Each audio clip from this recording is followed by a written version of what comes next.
heterosexuality, G-T-E-R-O-S, as the only acceptable mode of human sexuality. Right? So heterosexual normativity imposes heterosexuality as the only acceptable mode of human sexuality. Right? The only acceptable mode of human sexuality under the system of heterosexual normativity is heterosexual sex, sex between men and women. All other versions of sex acts are both immoral in an ethical sense and unacceptable, socially reprehensible in a socio-cultural sense. The point is, however, is that many, despite the fact that marriage assumes and enforces heterosexual normativity, right? Marriage within a global population assumes this structure. There are many within the queer culture, and I'll explain more about what that means. There are many within the queer culture who want to participate in the institution of marriage, right? Because marriage becomes an institution, right? There are many within the queer culture that want to participate in the institution of marriage, despite the fact that marriage, as socially constructed now, today, makes this assumption. 20 years from now, this assumption might no longer exist, right? But as of today, marriage assumes heterosexual normativity, right, as the acceptable standard. Everything else is a deviation, a perversion of the standard. It would be false. So the next bullet point, this misconception, is it would be false to assume that every single member of, every member, right, that every member of the queer population wants and aspires for the institution of marriage. That's false. It's not the case that every member of the queer population ascribes to and supports the institution of marriage, and the question is why? As such acts seek, the institution of marriage seeks to force the difference wherein queer culture identifies itself into heterosexual norms of marriage.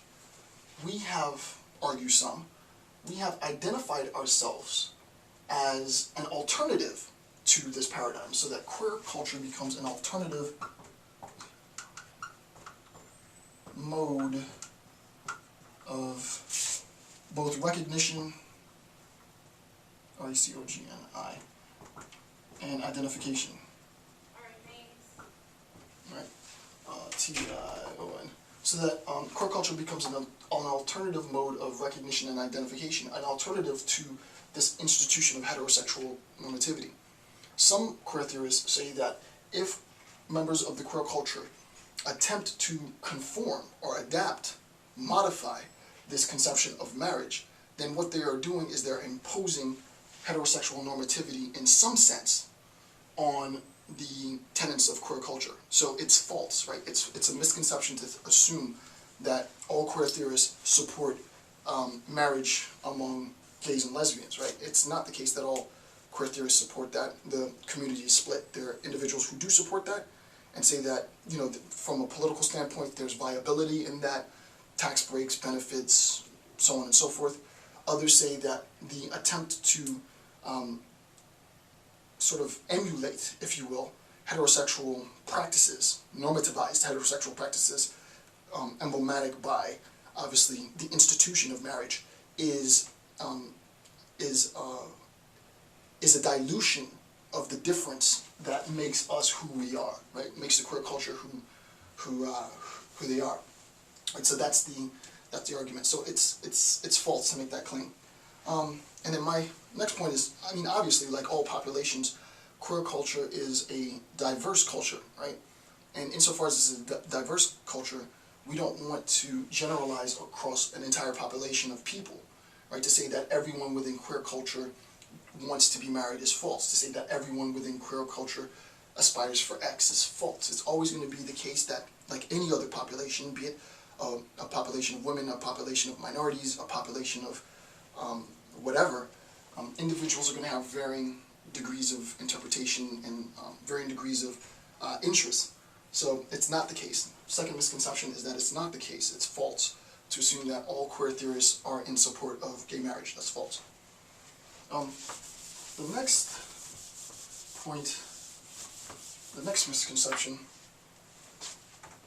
is queer theory only applies to homosexual lifestyles.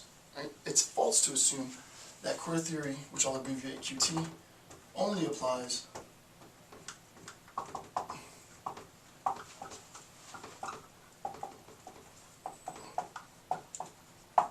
right? It's false, and this is for me very, very important. Right? This is very important misconception to refute. Right? The misconception is among even members within the population that consider themselves queer, and definitely within the heterosexual population, that queer theory only applies and only speaks to homosexual or gay identity. Right? It only speaks to homosexual or gay lifestyles. This is false, right? The point is, and as I've written, just as feminism has applied and can be applied to a wide spectrum of disciplines, queer theory can also be applied beyond homosexual identity and homosexual and or gay lifestyles. So, for example, it might have been the case, and it was the case, that during the civil rights movement, feminists, and I'm not going to get into a feminism lecture now, but feminists recognized that in order for mainstream America, mainstream society, the world at large, to give credence to feminist theory, it couldn't be the case that feminists were only preaching to the choir, that they were speaking to a community of women. There had to be a sense in which the viability of feminism as an enormous theoretical paradigm, very, very diverse theoretical paradigm, had implications outside of just women's rights, women's needs, women's concerns.